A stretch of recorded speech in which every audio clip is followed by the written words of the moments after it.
जय हिंद दोस्तों, स्वागत है आप सभी का study with M SPP channel पर। दोस्तों, ये वीडियो मेंस यूपीपीएससी या यूपीएससी मेंस मतलब मुख्य परीक्षा के जो उत्तर लेखन है उसके लिए एक वीडियो, मतलब ये मैंने सोचा कि कुछ पॉइंट्स, कुछ टिप्स या कुछ जो स्ट्रेटजी है, जो रणनीति है, उसके बारे में जो है वो बात की जाए। ठीक है, तो ये वीडियो उसी से रिलेटेड है, तो प्लीज़ वीडियो को लाइक कीजिएगा, शेयर कीजिएगा दोस्तों में, ताकि ज़्यादा से ज़्यादा छात्रों तक पहुंच सके। तो प्लीज़ इसको शेयर कीजिएगा। चैनल पर नए हैं तो सब्सक्राइब कर लीजिएगा, सब्सक्राइब करके बेल आइकन जरूर प्रेस कर लीजिएगा ताकि वीडियो का नोटिफिकेशन आपको मिलता रहे। ठीक है, और टेलीग्राम चैनल की लिंक दी हुई है डिस्क्रिप्शन बॉक्स में, उस पर आप जुड़ सकते हैं। बहुत सारी चीज़ें मैं उस पर शेयर करता रहता हूँ, तो उसका भी लाभ आप उठा सकते हैं।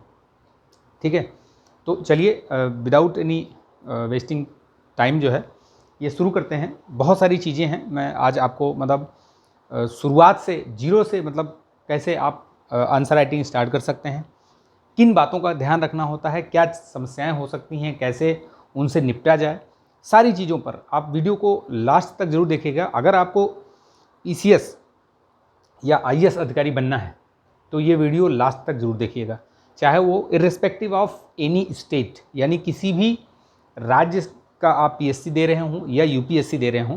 जो चीज़ मैं आपको बताने जा रहा हूँ वो मौलिक चीज़ है, मतलब कहने का मतलब है कि मूलभूत, जैसे बोलते हैं ना कि संविधान का जो मूलभूत ढांचा होता है ना, उसी प्रकार से जो परीक्षाएं हैं ये आयोग की, जिनमें आप अधिकारी बनेंगे, सिविल सेवा अधिकारी बनेंगे, उनमें आपको ये मूलभूत ढांचा है ये, तो उसको समझना पड़ेगा। आपको समझना ही नहीं बल्कि उस पर काम भी करना पड़ेगा।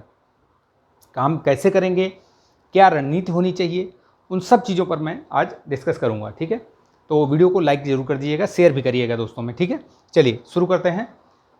देखिए, ये आप कुछ जो फ्रिक्वेंटली आस्क्ड क्वेश्चन होते हैं, जैसे जो नया बच्चा होता है, नया स्टूडेंट होता है, नया छात्र होता है या छात्रा होते हैं, जो भी है, तो वो उसको पता नहीं होता है बेसिकली कि आंसर राइटिंग कैसे शुरुआत की जाए, कहाँ से शुरुआत की जाए।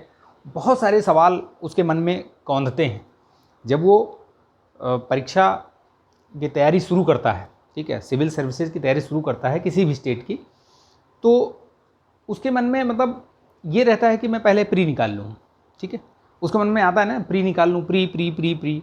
तो प्री प्री करते हुए ना वो एक दिन ऐसा आता है कि प्री तो निकल जाता है लेकिन वो मेंस में धराशायी हो जाता है। ये मेरा पर्सनल एक्सपीरियंस है और उस चीज़ को ना दोहराया जाए इसलिए मैं इस चीज़ को आपको बता रहा हूँ। ठीक है, कि आप वो गलती मत कीजिए, क्योंकि दूसरों की गलती से सीखकर अगर आप अपने आप को सुधार लेते हैं तो वो बहुत बड़ी चीज़ है, क्योंकि आप खुद गलती करके अगर सीखेंगे तो समय कम पड़ जाएगा। ठीक है, और समय जो है बहुत मूल्यवान होता है।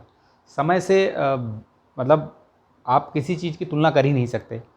मतलब सब कुछ आपको वापस मिल सकता है लेकिन समय नहीं मिलेगा वापस, अगर वो चला गया चला गया। और ये जो एक मतलब बेहतरीन समय चल रहा है अभी, ये आप देखिए कि पीसीएस का, यूपी पीसीएस का भी एग्ज़ाम हो गया है। ठीक है, रिज़ल्ट अवेटेड है। यूपीएससी का एग्ज़ाम हो चुका है। जो 2023 और 24 में जो आप जो भी छात्र या छात्रा सोच रहे हैं कि 2023 या 24 में, ठीक है, आप परीक्षा देने की सोच रहे हैं, उनके लिए ये बहुत ही कारगर रणनीति है। क्योंकि अभी तो 22 का हो गया जो भी होना था। ठीक है, रिज़ल्ट आएगा अभी कुछ दिनों में, पीसीएस का रिज़ल्ट आएगा, यूपीपीएससी का मैंने भी दिया है मेंस, देखते हैं क्या होता है। यूपीएससी का रिज़ल्ट आ जाएगा, यूपीएससी का तो पहले ही आएगा। ठीक है, तो देखिए वो सब बात की बातें हैं, होता है नहीं होता है, क्या होगा जो भी होगा, लेकिन उस चीज़ की शुरुआत कैसे करेंगे। अगर आपको अधिकारी बनना है तो आप ये मान के चलिए कि आंसर राइटिंग से आप भाग नहीं सकते हैं। अगर आप आंसर राइटिंग से भाग रहे हैं तो आप अधिकारी नहीं बन पाएंगे, ये बात आप लिख लीजिए।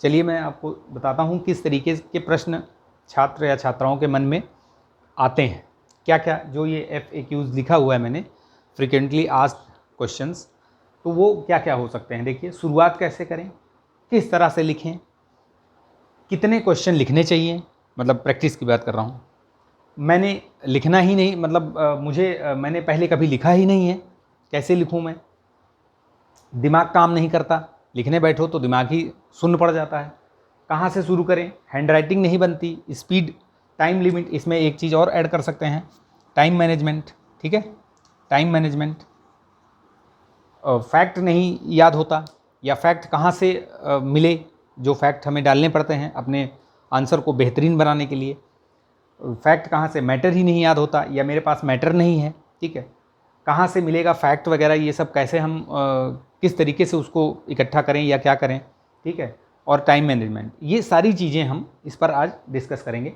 एक ओवरव्यू लेते हैं हम छोटा सा कि यूपीएससी और यूपीपीएससी, बेसिकली मैं इन दोनों पर बात कर रहा हूँ। बीपीएससी वाले भी इस चीज़ को ध्यान से देखें, क्योंकि बीपीएससी भी अभी जैसे प्री का रिजल्ट आएगा और मेंस शायद नवंबर में है, आई थिंक नवंबर या दिसंबर में मेंस होगा उनका, तो उनको भी, उनके पास बहुत कम समय बचा हुआ है, तो वो लोग भी इसको बहुत ध्यान से देखिएगा। वो रणनीति वही होगी जो यूपीएससी और यूपीपीएससी के लिए है। रणनीति आप मतलब बदल कर नहीं देख सकते कि ये स्टेट, हाँ उसका आपका सिलेबस अलग हो सकता है, लेकिन रणनीति वही रहेगी, ठीक है, कि आपको प्रैक्टिस करना पड़ेगा। देखिए जैसे यूपीएससी की बात करते हैं, 20 नंबर का 20 क्वेश्चन आते हैं जीएस की, अभी मैं सिर्फ जीएस की बात कर रहा हूँ, 20 क्वेश्चन आते हैं, ठीक है, 250 नंबर का एक पेपर होता है जीएस 1 2 3 4, सिर्फ मैं जीएस की बात कर रहा हूँ अभी, ठीक है, 150 शब्द के 10 नंबर के क्वेश्चन आते हैं, 10 प्रश्न, और ये 250 शब्द के 15 नंबर वाले क्वेश्चन आते हैं 10, मतलब 10-10 के उसमें आते हैं, यानी ये आपका 150 का होता है, ये 100 का, यानी 250, टोटल 250। जहाँ यूपीएससी में यूपीपीएससी में क्या होता है, 125 शब्द के 10 प्रश्न आएंगे 8 नंबर के, यानी कि आपके कितने हो गए 80 नंबर, और 200 शब्द के आएंगे 12 नंबर के 10 प्रश्न, यानी 120, और 80 और 120 200, यानी कि आपके 200 नंबर के इसमें, और यूपीएससी में 250। देखिए टाइम दोनों में 3 घंटे होते हैं, लेकिन लिखना किस में ज़्यादा पड़ता है, यूपीएससी में, ठीक है, यूपीएससी में ज़्यादा लिखना पड़ता है, क्योंकि देखिए आप यहाँ पे 150 यानी 25 शब्द ज़्यादा यहाँ पे, और 50 शब्द यहाँ ज़्यादा, यानी कि 3 घंटे में आपको एवरेज एक क्वेश्चन में 75 वर्ड्स अधिक लिखना है। यानी जो यूपीएससी के लिए जो तैयारी कर रहे हैं उनके लिए ये और भी महत्वपूर्ण हो जाता है, ठीक है, तो उस चीज़ को बहुत ध्यान से सुनिएगा, ठीक है, मैं बताता जाऊँगा, और आप उस चीज़ को चाहे तो नोट कर लीजिएगा, या जो भी है वो चीज़ें मैं आपको शॉर्ट नोट्स मतलब उस टाइप से बना लीजिएगा कि इन चीज़ों का ध्यान रखना है, ठीक है। चलिए शुरू करते हैं, थोड़ा देखते हैं वीडियो चल रहा है कि नहीं, 1 मिनट, ठीक है, वीडियो चल रहा है, थोड़ा देखना पड़ता है, कई बार बीच में बंद हो जाता है। तो देखिए आपके पास कुछ मटेरियल होंगे, कुछ बुक्स की भी बात करूंगा, कुछ चीज़ें बताऊंगा भी मैं, कैसे आप नोट्स बना सकते हैं, कैसे फैक्ट बुक मतलब फैक्ट आपको कहाँ से मिलेगा, वो सारी चीज़ें हम डिस्कस करते हैं। देखिए शुरुआत सबसे पहले हम आंसर राइटिंग की शुरुआत कैसे करें और मतलब किस तरह से लिखें, ये सारी चीज़ों पर डिस्कस करते हैं। तो एक एक चीज़ें मैं आपको बताता जाऊँगा, ठीक है। नोट्स के बारे में बाद में बात करेंगे, मैं आपको कुछ अपने शॉर्ट नोट्स और ये सारी चीज़ें मैं दिखाऊँगा, ठीक है। तो देखिए जैसे सिलेबस आपने देखा, सबसे पहला तो जो यूपीएससी या पीएससी या किसी भी स्टेट का आप तैयारी कर रहे हैं आप, तो सबसे पहले आपको सिलेबस याद होना चाहिए, ठीक है, आपके पास लिखा हुआ होना चाहिए सिलेबस। जैसे ये मैंने लिखा हुआ है, आप देखिए ये GS1 का है, ठीक है, ये मेरे पास GS1 का है, लिख के रखा है मैंने, ठीक है। ये आप देखिए ये GS3 है, ठीक दिख रहा है, ये GS3 है, ठीक है, ये GS4 है, ठीक, ये GS2 है, ठीक है। तो ये चारों GS के पेपर हो गए, और ये मेरा जो हिंदी ऑप्शनल है, हिंदी लिटरेचर, उसका ये सिलेबस है, ठीक है, पहला और दूसरा ये। तो इस तरीके से आप लिख कर रखिए, इसको आप याद कर लीजिए, पता होना चाहिए आपको कि कौन सा टॉपिक किस में है। जैसे अब मैं आपको बताता चलता हूँ, मान लीजिए GS1 की बात करते हैं अभी कि कैसे शुरुआत कैसे करेंगे चीज़ों को, ठीक है। जैसे ये GS1 में दिया हुआ है, भारतीय संस्कृति के इतिहास में प्राचीन काल से आधुनिक काल तक के कला प्रारूप और साहित्य एवं वास्तुकला के पहलू, महत्वपूर्ण पहलू। कहने का मतलब ये है कि आपको जो पहला टॉपिक है GS1 में, वो ये है कि एंशियंट हिस्ट्री मतलब एंशियंट से लेकर के मॉडर्न तक का आपको कला साहित्य प्रारूप, उसके वास्तुकला के बारे में, उसकी विशेषताओं के बारे में पता होना चाहिए। देखिए यूपीएससी का सिलेबस और वो सारी चीज़ें थोड़ा सा अलग हो जाती हैं पैटर्न, लेकिन जो रणनीति है उस पर आप ध्यान दीजिएगा, ठीक है। वो अलग चीज़ हो गई कि उसमें आप किस तरीके से तैयारी करते हैं, वो थोड़ा सा अलग हो गया, लेकिन रणनीति की बात कर रहा हूँ, स्ट्रेटजी आपकी सेम होनी चाहिए। आप सिलेबस उठाइए, सिलेबस का जो पॉइंट है उसके हिसाब से आप अपने नोट्स बनाइए और उसके हिसाब से आंसर राइटिंग कीजिए। अब प्राचीन इतिहास आपने देखा, प्राचीन इतिहास से लेकर पहले पॉइंट पे बात करते हैं थोड़ा सा।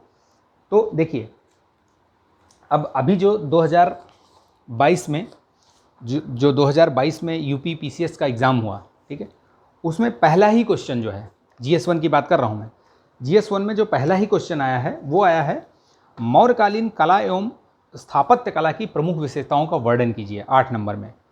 तो पहले ही जो पहला पॉइंट है उसी का एकदम मतलब सीधे सीधे प्रश्न बना दिया, मौर्यकालीन कला एवं स्थापत्य कला का आप जो है इसमें प्रमुख विशेषताओं का वर्णन कीजिए।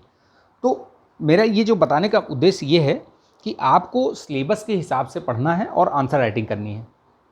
तो आप शुरुआत कैसे करेंगे?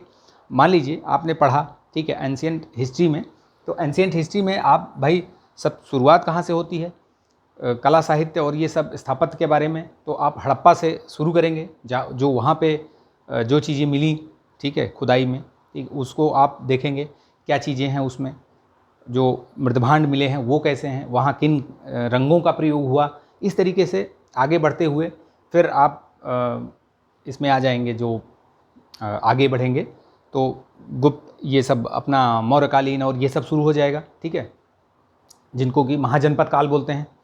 बीच में जो भी ये वैदिक संस्कृति और ये सब रहा, इनमें जो प्रमुख विशेषताएं कुछ कुछ आप देखेंगे वो आप नोट करते चलिए, उस पर नोट्स बनाते चलिए, ठीक है। फिर आगे जैसे महाजनपद काल आया तो उसमें आप शुरुआत करिए, जो भी है हर्यक वंश से लेकर के और लास्ट तक जाइए, पूरा महाजनपद काल के बारे में जितनी भी जो डायनेस्टी रही हैं उनमें क्या क्या विशेषताएं रही हैं, कैसे कैसे स्थापत्य क्या चीज़ बनवाया उन्होंने। अब इसमें चूँकि जैसे मौर्यकालीन के बारे में पूछा है तो आपको पता होना चाहिए कि भाई मौर्यकालीन में क्या चीज़ें हुई थी, ऐसे क्या चीज़ें बनाई गई थी।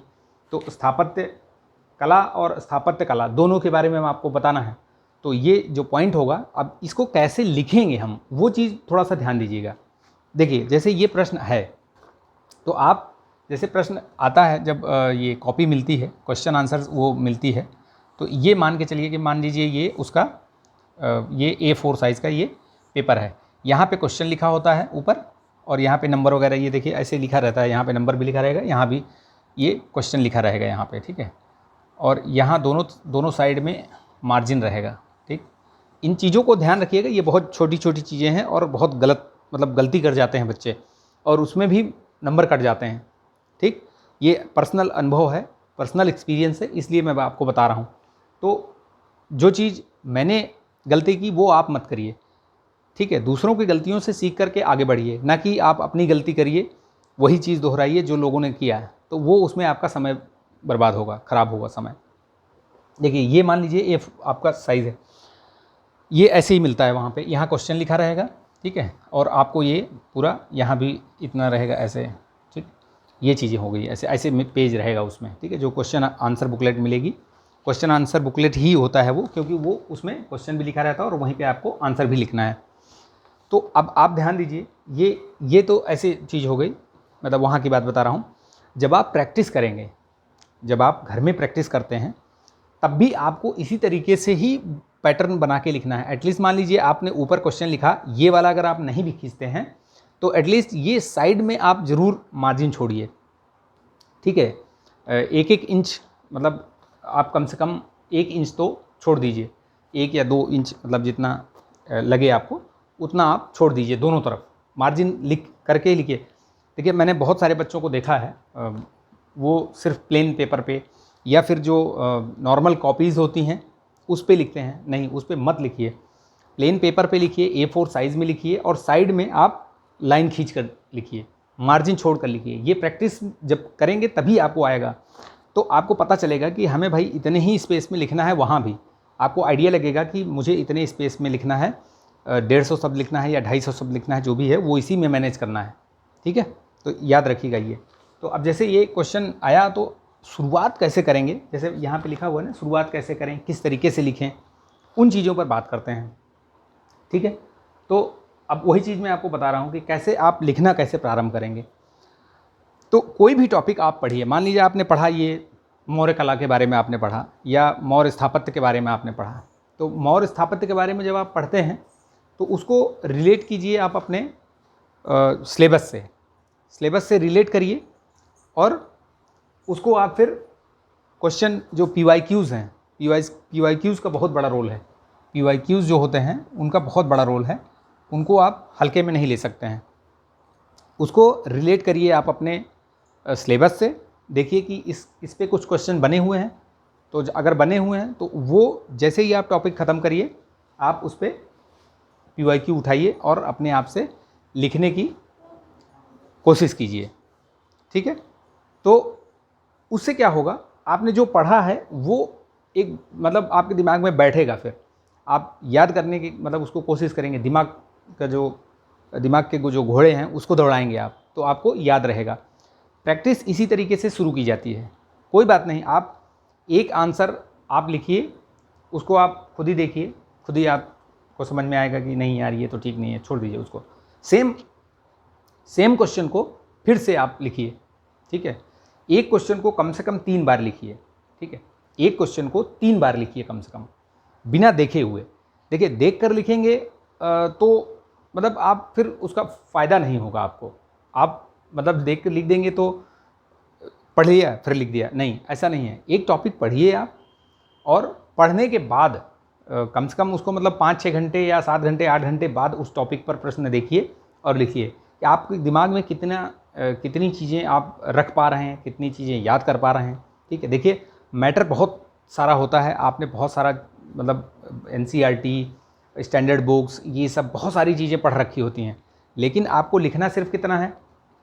अब आपने इसमें मान लीजिए मौर्यकालीन स्थापत्य कला के बारे में पूछा, बहुत सारी चीज़ें पढ़ रखी हैं, लेकिन लिखना आपको 125 शब्द में है। बताइए, 125 शब्द में ही लिखना है, और दिया कितना जाता है इसके लिए, पेज कितना दिया जाता है, एक पेज ऐसे रहेगा आपका इधर और एक पेज इधर रहेगा, यानी 2 पेज आपको कोशिश ये रहती है कि पेज एटलीस्ट भर जाए, यानी कि इधर से लेकर के यहाँ तक एटलीस्ट हाफ तक तो पहुँच ही जाए। अगर 125 शब्द का आप अगर आंसर लिख रहे हैं तो ये चीज़ आप उसमें ध्यान रखिएगा। ठीक है, तो कहने का जो समझाने का मेरा मतलब ये है, ज्ञान मतलब आपके पास बहुत सारी चीज़ें हैं, ज्ञान आपने मैटर भर भर के आपने पढ़ा है।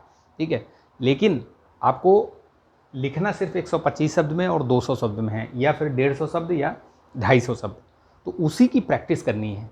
और वो प्रैक्टिस कैसे होगी, वही चीज़ मैं आपको यहाँ पे बताने की कोशिश कर रहा हूँ कि आप टॉपिक पढ़िए, सिलेबस से रिलेट कीजिए उसको, कि भाई ये टॉपिक मैंने पढ़ा तो किस टॉपिक से ये रिलेट हो रहा है सब सिलेबस से। ठीक है, क्योंकि उससे क्या होगा कि आप जो आलतू फालतू चीज़ें हैं वो नहीं पढ़ेंगे, नहीं तो जो चीज़ नहीं आना है वो भी पढ़ते रहेंगे, तो क्या फ़ायदा होगा, फिर समय आपका मतलब उसमें जाया होगा। ठीक है, वेस्ट होगा वो। इसलिए इन सब चीज़ों, ये सब बहुत बारीक चीज़ें हैं, मतलब बारीक चीज़ें हैं। इनको अगर आप मतलब माइक्रो प्लानिंग नहीं करेंगे ना, तो आपका टाइम बहुत ख़राब होगा। देखिए, सफलता मिलना न मिलना अलग बात है, लेकिन आपकी रणनीति ऐसी होनी चाहिए और उस पर काम ऐसा होना चाहिए कि लगे आपको कि यार नहीं, हमने मतलब अच्छा किया है। ठीक है, इस तरीके से किया है, तो वो चीज़ मैं आपको समझाने की कोशिश कर रहा हूँ। ठीक है, तो इस सेशन को लाइक कीजिएगा, अगर पसंद आ रहा है तो लाइक कर दीजिएगा, शेयर भी कीजिएगा दोस्तों में। ठीक है, शेयर कर दीजिएगा इसको। तो ये चीज़ है, जैसे अब लिखना कैसे, शुरुआत कैसे होती है, क्या चीज़ होती है। जब आप आंसर राइटिंग शुरू करते हैं, मान लीजिए आप एकदम बिगिनर हैं, ठीक है, आपको कुछ भी नहीं पता है, आपने एक टॉपिक पढ़ा, मान लीजिए यही एक टॉपिक आपने पढ़ा और उस पर PYQ देखा और लिखने की कोशिश की, तो जो चीज़ों को ध्यान में रखना है वो चीज़ों को मैं आपको यहाँ पे बताने की कोशिश करूँगा। देखिए, एक आंसर में कोई किसी भी टाइप का आंसर हो, GS का हो, ऑप्शनल का हो, कैसा भी हो, तो उसमें क्या चीज़ें ध्यान रखने वाली होती हैं। देखिए, सबसे पहले तो आपको कोई सा भी आंसर अगर आप लिख रहे हैं तो इंट्रो होना चाहिए उसमें, ठीक है। इंट्रो का मतलब ये हुआ कि जो शब्द सीमा है आपके, ठीक है, मान लीजिए अगर 125 वर्ड का है तो लगभग 10 से 15% के बीच में आपका मतलब इंट्रो 10% टाइप का इंट्रो हो, ठीक है, और 10% ही आपका जो कंक्लूज़न हो वो हो, और बाकी जो आपके शब्द बच रहे हैं वो आपकी मेन बॉडी। तो यानी कि अगर आप प्रश्न लिख रहे हैं तो 3 चीज़ें आपके बहुत महत्वपूर्ण होती हैं। क्या चीज़? एक तो आपका इंट्रो हो, ठीक है, इंट्रो यानी कि प्रस्तावना या जो भी कह सकते हैं आप उसको। फिर मेन बॉडी, ठीक है, मेन बॉडी और कंक्लूज़न, ठीक है, कंक्लूज़न मैं पूरा नहीं लिख रहा हूँ, ठीक है। ये 3 चीज़ तो आपके आंसर में होना ही चाहिए, कैसे भी आप लिखो। तो जैसे ये पहला ही प्रश्न है, ठीक है, मान लीजिए ये मौर्यकालीन कला एवं स्थापत्य के बारे में आपको लिखना है, तो शुरुआत कैसे करेंगे इसको, ठीक है। तो आपको शुरुआत, आप चूँकि ये इतिहास का प्रश्न है तो इसमें कोई फैक्ट या कोई रिपोर्ट या कोई ये ऐसी चीज़ें तो डाल नहीं सकते। इसमें आपको मौर्यकाल का जो शुरुआत है उससे आप स्टार्ट कर सकते हैं कि मौर्यकालीन जो ये राजवंश है वो यहाँ से लेकर यहाँ तक रहा, ठीक है। अगर आपको पता है एग्जैक्ट जो एरा है वो पता है तो ठीक है, अदरवाइज़ उसको छोड़ भी सकते हैं, उस शताब्दी लिख सकते हैं आप, ठीक है। तो इंट्रो में आप 20 मतलब आप मान के चलिए कि अगर ये 125 शब्द में है तो 15 से 20 शब्द में, ज़्यादा बड़ा नहीं लिखना है आपको, ठीक है, क्योंकि मेन बॉडी में आपको बहुत सारे कंटेंट देने पड़ेंगे इसमें, क्योंकि कला और स्थापत्य कला दोनों के बारे में पूछा है, ठीक है। तो वो चीज़ आपको ध्यान में रखनी है। प्रश्न पढ़ते ही आपको जो है समझ में आ जाना चाहिए। देखिए, प्रश्न समझने के लिए टेल वर्ड्स का भी समझना बहुत ज़रूरी है। जैसे इसमें लिया वर्णन कीजिए, तो आपको वर्णन करना है, ठीक है, वर्णन करना है यानी कि डिस्क्राइब करना है, डिस्क्राइब आपको बताना है चीज़ों को, ठीक है। तो मैंने एक वीडियो बनाया हुआ है टेल वर्ड्स वाला, जो पुछल्ले शब्द हैं उनको समझने की एक बढ़िया बेहतरीन वीडियो बनाया हुआ है, उसको ज़रूर देख लीजिएगा। मैं उसकी लिंक जो है वो दे रहा हूँ डिस्क्रिप्शन बॉक्स में, आई पर क्लिक करेंगे तो भी आपको वो मिल जाएगा, ठीक है, वो ज़रूर देख लीजिएगा। तो ये चीज़ है। तो इंट्रो आप लिखेंगे। इंट्रो लिखने के बाद फिर आप उसमें बताइए कि कला के बारे में क्या विशेषता रही, ठीक है, उनका उस टाइम की जो कला रही वो कैसी रही, दरबारी कला थी, मतलब राज दरबार की थी या कैसी थी, संरक्षण था नहीं था, क्या था, वो सब बताइए आप।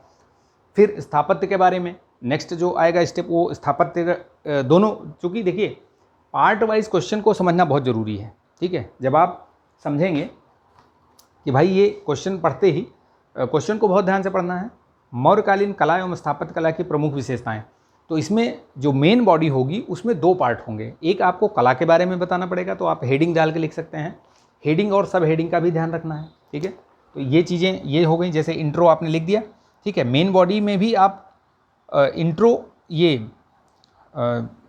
हेडिंग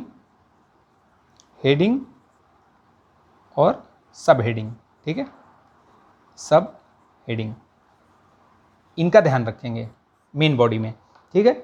ये आपके जो आंसर है उसको बहुत मतलब अच्छा बनाते हैं, मतलब आप देखने से भी लगेगा कि जो प्रेजेंटेशन है वो भी अच्छा लगेगा। कई बार क्या होता है कि अगर आपने कंटेंट बहुत अच्छा नहीं भी लिखा है लेकिन आपने उसको रिप्रेजेंट कर दिया है। देखिए लोग दाल चावल भी खाते हैं, दाल चावल खाते हैं लोग, तो दाल चावल को भी अगर आप कोई मेहमान आया आपके यहाँ, तो अगर आपके पास आपके यहाँ मान लीजिए भाई अब स्थिति परिस्थिति जैसी भी हो, ज़रूरी नहीं है कि हर समय आपके यहाँ पनीर मतलब रेडली अवेलेबल हो और सब कुछ हो तो आप मटर पनीर बना के खिलाएं, नहीं, आपके यहाँ जो है वही फिर देंगे, खिलाएंगे आप। तो उसमें खिलाने का मतलब ये हुआ कि आपके पास है वही मटेरियल, दाल चावल वही है, आटा वही है, लेकिन हो सकता है कि आप पराठा बना देंगे बढ़िया सा, ठीक है। चावल भी आप बढ़िया सा कटोरी में भर के और उसको थाली में रख के बढ़िया सा मतलब एकदम राउंड सा बना के रख देंगे साइड में। दाल जो है वो कटोरी में दे देंगे, उसमें थोड़ा सा घी डाल देंगे या तड़का लगा देंगे, ठीक है। तो ये मतलब कहने का मतलब है कि कंटेंट आपका कैसा भी हो थोड़ा सा, लेकिन आप उसको कैसे रिप्रेजेंट कर रहे हैं ये बहुत मायने रखता है। ठीक है, रिप्रेजेंट कैसे कर रहे हैं। यानी कि अगर आपने इंट्रो लिख दिया, ठीक है, इंट्रो लिख दिया भाई, जब मेन बॉडी लिख रहे हैं आप, तो उसमें आपका हेडिंग और सब हेडिंग अगर है तो वो अच्छा लगेगा, ठीक है। तो ये इसीलिए मैंने बताया इस चीज़ को कि आप उसको किस तरीके से परोस रहे हैं सामने, वो बहुत मायने रखता है, ठीक है। तो ये चीज़ ध्यान रखिएगा, जो जो चीज़ें मैं बता रहा हूँ ना उनको आप लिखते जाइएगा, नोट्स बनाते जाइएगा, बहुत काम आएगा आपका। अगर आप अधिकारी बनना चाहते हैं तो ये करना पड़ेगा, अगर आप नहीं करते हैं तो आप फिर अपनी ही मतलब अपने पैर पे कुल्हाड़ी मारेंगे, ये ध्यान रखिएगा आप, ठीक है। कंक्लूज़न की बात करते हैं। तीसरा जो पार्ट आता है कंक्लूज़न। कंक्लूज़न में क्या होता है, कंक्लूज़न आप देखिए, जैसे कई सारी चीज़ें होते हैं, किसी अगर कोई समस्या पूछा है, जैसे ये तो मतलब इतिहास का प्रश्न हो गया, तो इसमें आप कुछ इस तरीके से लिख सकते हैं कि मौर्यकालीन स्थापत्य कला में जो है कला एवं स्थापत्य कला में मतलब सर्वांगीण विकास हुआ, बढ़िया, मतलब बता सकते हैं, उसकी विशेषताओं से कुछ रिलेट करके बता सकते हैं। ज़्यादा बड़ा लिखना नहीं है, 125 शब्द का है, तो आप 15 से 20 शब्द ही, मतलब बहुत ज़्यादा समय रहता नहीं, समय भी नहीं रहता, और आपको वर्ड लिमिट भी ध्यान रखनी होती है, ठीक है। तो वो चीज़ आप रिलेट करके लिख सकते हैं, ठीक है। जैसे मैं आपको एक चीज़ दिखाता हूँ आपको, मैं जैसे कि कुछ प्रश्न जैसे मैं आपको दिखाता हूँ, लिखे हैं मैंने, ठीक है, तो वो उस पर डिस्कस करते हैं। देखिए, जैसे मैं आपको दिखाता हूँ, मान लीजिए, ठीक है, अच्छा ये तो वो वाला आ गया मेरा हिंदी लिटरेचर का, ये इसको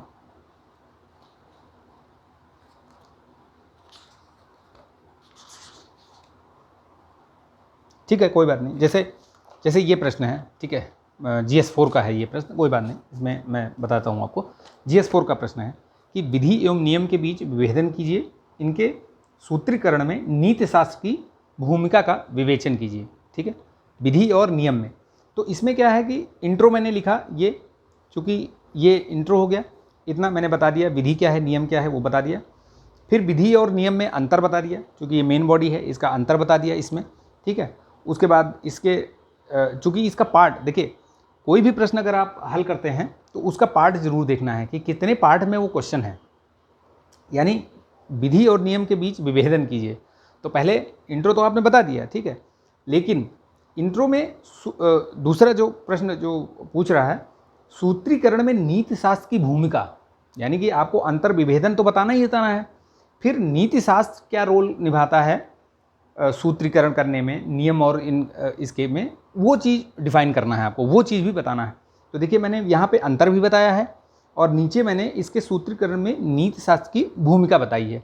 फिर लास्ट में क्या किया, लास्ट में जो है, लास्ट में निष्कर्ष लिख दिया, ठीक है। क्या निष्कर्ष लिखा, निष्कर्ष लिख दिया कि भाई ठीक है, ये निष्कर्षता कहा जा सकता है कि विधि और नियम को एक सूत्र में बांधने का कार्य नीति शास्त्र करता है। यदि नियमों का पालन होता रहे तो विधि बनाने की आवश्यकता नहीं होती। कहने का मतलब ये है कि आप जब कोई प्रश्न लिखते हैं तो प्रश्न के हिसाब से आपको कंक्लूज़न देना होता है। अगर कोई समस्या है, ठीक है, तो उसका आप सॉल्यूशन दे सकते हैं। GS में GS 1 2 3 कहीं भी होगा, तो अगर आप कंक्लूज़न दे रहे हैं तो उस चीज़ को आप किसी मतलब रिपोर्ट से, किसी इंडेक्स से या SDG से जोड़ करके कंक्लूज़न दे सकते हैं, तो वो आपके लिए बहुत फ़ायदेमंद होगा, अच्छा नंबर दिलाता है वो। अगर आपने SDG का नाम ले लिया, लिख दिया उसमें, तो वो आपको निश्चित तौर पर मतलब 0.5 नंबर एक्स्ट्रा दिलाएगा, ठीक है।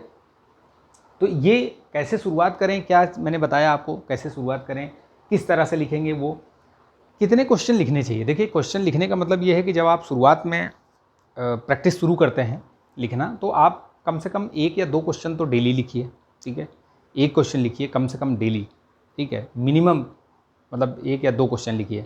लेकिन जैसे जैसे आप थोड़ा सा समय मतलब आप देते हैं, तो फिर आप थोड़ा सा मतलब क्वेश्चन, नंबर ऑफ़ क्वेश्चन बढ़ा सकते हैं कि मतलब दिन में कम से कम 4 क्वेश्चन लिखिए, यानी GS 1 2 3 4, और आप अपना जो ऑप्शनल आप लिया है आपने, उसके भी प्रश्न आप लिखिए, क्योंकि वेटेज उसका भी उतना ही है, ठीक है, 200 नंबर के, यानी 400 नंबर का UPPSC में, और लगभग 500 नंबर का आपका उसमें UPSC में। तो उसको आप मतलब हल्के में नहीं ले सकते हैं, क्योंकि जितने भी आईएएस या पीसीएस या जो भी अधिकारी बनते हैं, आप उनको देखिएगा, जो उनका ऑप्शनल है ना, उसमें उन्होंने बहुत अच्छा किया होता है। मतलब उनकी जो रैंक निर्धारित करने में ऑप्शनल का रोल बहुत बड़ा होता है। तो ये चीज़ ध्यान रखिएगा कि ऑप्शनल को आप हल्के में नहीं ले सकते हैं। बाकी ये चीज़ कि मैंने पहले कभी नहीं लिखा, तो देखिए शुरुआत तो आपको जीरो से ही करनी पड़ेगी, चाहे कुछ भी हो। तो उस चीज़ को आप ध्यान रखिएगा कि लिखना तो है, बिना लिखे हुए काम नहीं चलेगा। दिमाग कैसे चलेगा, काम करेगा, वो मैंने बता दिया आपको। पढ़िए और उसके बाद उसको लिखिए, लिख के ही हो जाएगा आपका। शुरुआत कैसे होगी वो भी मैंने बता दिया आपको। कहाँ से कैसे शुरुआत करें वो चीज़ भी मैंने बता दिया कि सिलेबस उठाइए, सिलेबस उठा के आप उसको पढ़िए, टॉपिक पढ़िए और आंसर राइटिंग कीजिए। एक प्रश्न को कम से कम 3 बार लिखिए, ठीक है। पहली बार लिखेंगे तो आपको पता चलेगा कि नहीं ये तो सही नहीं है, फिर उसको थोड़ा सा आप सुधार करने की कोशिश कीजिए, दोबारा पढ़ लीजिए कंटेंट को, ठीक है। हैंड राइटिंग, आप स्पीड और हैंड राइटिंग दोनों का कोऑर्डिनेशन होना चाहिए। टाइम मैनेजमेंट, आप क्योंकि 20 प्रश्न आते हैं और आपके पास 3 ही घंटे रहते हैं, तो आपको उसी हिसाब से टाइम मैनेजमेंट बना के चलना पड़ेगा। शुरू से ही प्रैक्टिस करिए, तो ही टाइमर लगा के आप लिखिए। टाइमर लगा के लिखेंगे तो आपको आदत रहेगी, ठीक है। 2 प्रश्न लिखिए, 1 प्रश्न लिखिए, लेकिन टाइमर लगा के लिखिए। तो उसको करेंगे तो आपको बहुत फ़ायदा होगा। मैटर याद करने का बताया मैंने आपको, पढ़ लीजिए, पढ़ने के बाद लिखिए, तो वो चीज़ आपको फ़ायदा करेगी। फैक्ट कैसे याद करें या कैसे, तो फैक्ट के लिए आपको फैक्ट बुक बनानी, मैंने एक वीडियो भी डाला हुआ है कि फ़ैक्ट बुक कैसे बनाएं, ठीक है। देखिए ये मेरी ये फैक्ट बुक है, इसमें मैंने बहुत सारे फैक्ट्स लिख रखे हैं करंट से रिलेटेड, जो भी मिलता है मुझे, मैं उस चीज़ को लिखता चला जाता हूँ इसमें, ठीक है। अलग अलग चीज़ें अलग अलग उस पर लिखी हुई हैं, हाईलाइट कर रखा है मैंने इस चीज़ को, ठीक है। तो इस तरीके से इसको याद करिए, लिखिए, इसी का रिवीजन कीजिए। ये तो मतलब बिना याद किए हुए काम नहीं चलेगा। कोई भी रिपोर्ट आती है, जैसे एनसीईआरबी की रिपोर्ट आई, मैंने बताया हुआ है, वो आप वीडियो देख लीजिएगा, उसका लिंक मैं आपको दे दूँगा, शेयर कर दूँगा, ठीक है। तो वो उसमें देखेंगे तो पूरा मतलब बहुत अच्छे तरीके से समझाया हुआ है मैंने कि कैसे फैक्ट बुक को कैसे तैयार करना है, ठीक है। कहाँ से फैक्ट मिलेगा वो चीज़ भी मैंने उसमें बता रखी है। जो फैक्ट लोग करते रहते हैं ना कि फ़ैक्ट नहीं है, फ़ैक्ट नहीं मिल रहा है, वो भी मैंने उसमें बता रखा है कि कैसे कहाँ से मिलेगा। टाइम मैनेजमेंट के बारे में मैंने बता दिया आपको, ठीक है। तो आज से ही आप आंसर राइटिंग लिखना शुरू कर दीजिए। बिना आंसर राइटिंग किए हुए उद्धार नहीं होगा, ठीक है। तो ये चीज़ आप दिमाग में रखेंगे तो आपको लगेगा कि नहीं, हाँ ये चीज़ करना ही है। जीएस के आप अलग अलग नोट्स बनाइए, जीएस 1, 2, 3, 4 के अलग अलग नोट्स, 200, 300 पेज की कॉपी रखिए, उसमें शॉर्ट नोट्स बनाइए। कोई भी टॉपिक है तो उसको पूरा लिखने की ज़रूरत नहीं है, जो चीज़ आप भूल रहे हैं उन चीज़ों को लिखिए और उसी को रिवाइज़ कीजिए। और रिवीज़न बहुत ज़रूरी है, रिवीज़न नहीं करेंगे तो भूल जाएंगे। कुछ भी आप लिखेंगे, कुछ भी करेंगे, रिवीज़न ज़रूर करना है, ठीक है। तो ये सब ध्यान रखिएगा। ये चीज़ मैंने आपको बताया है। इसमें एक पार्ट और ले आएंगे जिसमें कि आपको एक क्वेश्चन सॉल्व करके मैं इसमें दिखाऊंगा कि किस तरीके से लिखना चाहिए। तो वो एक इसी पर लिख के पहले से लिखा रहेगा और वो चीज़ मैं आपको इसमें बताऊंगा कि इस तरीके से लिखना है, कहाँ कौन सा फैक्ट यूज़ करना है, कहाँ कौन सी इंडेक्सेस डालने हैं, उसमें कौन सी रिपोर्ट डालनी है, कहाँ किस तरीके से। तो वो सारी चीज़ें मैं उसमें डिस्कस करूँगा, ठीक है। तो आई होप कि ये वीडियो, ये जानकारी आपको अच्छी लगी होगी। अगर अच्छी लगी तो प्लीज़ इसको लाइक कीजिएगा, शेयर कीजिएगा दोस्तों में, ठीक है। चैनल पर नए हैं तो सब्सक्राइब कर लीजिएगा। चलिए मिलेंगे नेक्स्ट वीडियो में, तब तक के लिए आप अपना ध्यान रखिएगा। स्वस्थ रहिए, मस्त रहिए, बिंदास रहिए। जय हिंद।